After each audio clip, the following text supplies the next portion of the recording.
Salutations, fellow nerds. I'm Rick Y, and today is October 22nd, 2025. Trump's approval rating is in freefall as he tries to lie his way through yet another mess. I know. Another day that ends in Y, right? But this one actually matters because the latest excuse might confuse people already lost in the economic sauce. So let's talk tariffs, promises, and why nothing's getting better. Trump recently held a press conference where he promised bipartisanship, but only after everybody does what he says. Classic. The current government shutdown stems from Congress failing to agree on a continuing resolution, or a CR.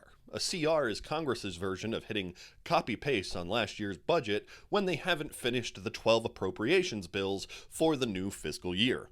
The deadline passed for fiscal year 2026, so the CR was meant to keep things running.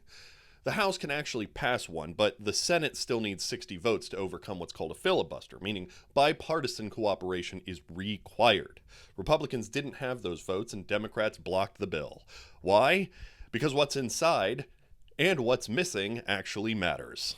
What's at dispute is that Democrats want to extend ACA subsidies that help keep health insurance affordable. Republicans want to block those extensions or attach spending cuts known as rescissions. A full year CR wipes out the report language, those line item instructions that say things like, spend $2 million fixing bridges in Tulsa, or hire more EPA wildfire crews, or ensure funds reach veterans housing. Things like that. But without that detail, it's like using last year's to-do list and pretending it still fits today. Democrats argue that a full-year CR erases those priorities in local projects. They also don't trust Republicans won't later use rescissions, which are just simple majority votes that can undo spending agreements without full bipartisan negotiation. The Center on Budget and Policy Priorities notes that recent partisan rescission votes, quote, have shaken trust, especially amongst Democrats. So Democrats actually worry that if they accept a CR now and Republicans gut it later, they'll lose leverage and programs that are meant to help ordinary Americans.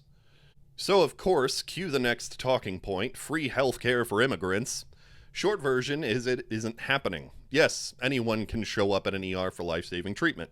That's the law and basic decency. If your moral compass says birthplace determines whether someone gets to live, we're not on the same wavelength. I was a Navy corpsman and I was taught to treat even enemy combatants because decency doesn't end at national borders. So if you think turning people away from hospitals is somehow moral, I have no hesitation telling you to eat a bag of dicks. Democrats argue that cutting ACA subsidies hurts everyone, not just those scapegoated in Fox News soundbites. And here's why. Premiums rise sharply without subsidies. A $400 a month plan could jump to $800 a month. Healthy people drop coverage, leaving sicker, costlier enrollees. Insurers then raise prices again to cover their losses, creating the infamous financial death spiral. The temporary subsidy expansions from the 2021 American Rescue Plan will expire soon.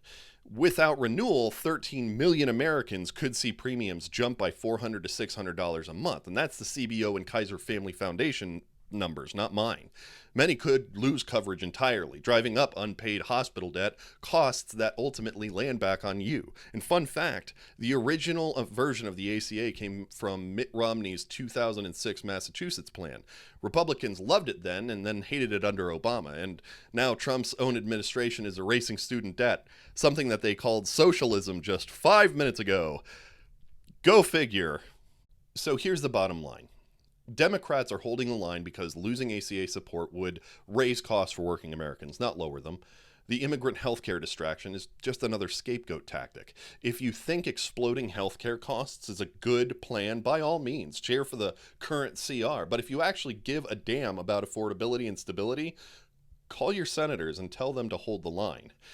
Anyway, that's all for now. Y'all come back now. You hear?